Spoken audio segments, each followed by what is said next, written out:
ప్రభువు నామమున అందరికీ వందనాలు. ప్రేమైనటువంటి వారలారా, ఈ యొక్క సమయంలో పరిశుద్ధ గ్రంథంలోని మనకందరికీ ఆదరణకరమైన మాట వాటి మాట్లాడుకుందాం.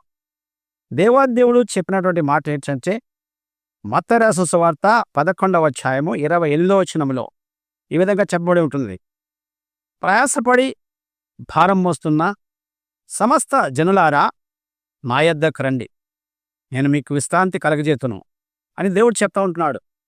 ఈ లోకంలో మానవులము ఎన్నో సమస్యలు, ఇబ్బందులతో కొట్టుమిట్టాడుతుంటాం.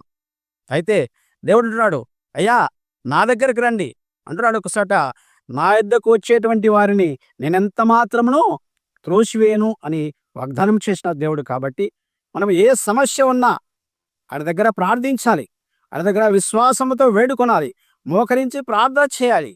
ప్రార్థన చేసే బిడ్డలు ఎంతోమంది అనేక దీవెనలు పొందారు. మనము కూడా అటువంటి దీవెనలు పొందాలంటే దేవుని దగ్గరికి రావాలి, ఆయన ప్రార్థించేటువంటి బిడ్డలుగా ఉండాలి, విశ్వాసంతో ప్రార్థించేటువంటి బిడ్డలుగా ఉండాలని వాక్యము సెలవిస్తూ ఉంది. ఈ లోకంలో భారాలు ఉన్నాయి, చాలా భారాలు ఉన్నాయి. ఎన్ని భారాలు? పాప భారము, శాప భారము, పనుల భారము, అనారోగ్య భారము.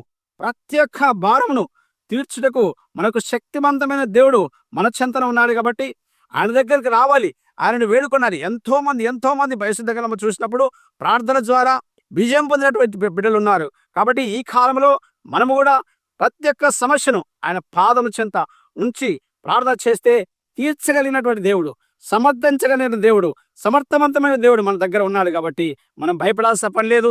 దేవుడు అంటాడు, మీరు భయపడకండి అని వాగ్దానం చేసినటువంటి దేవుడు. కాబట్టి మనం భయపడాల్సిన అవసరం లేదు.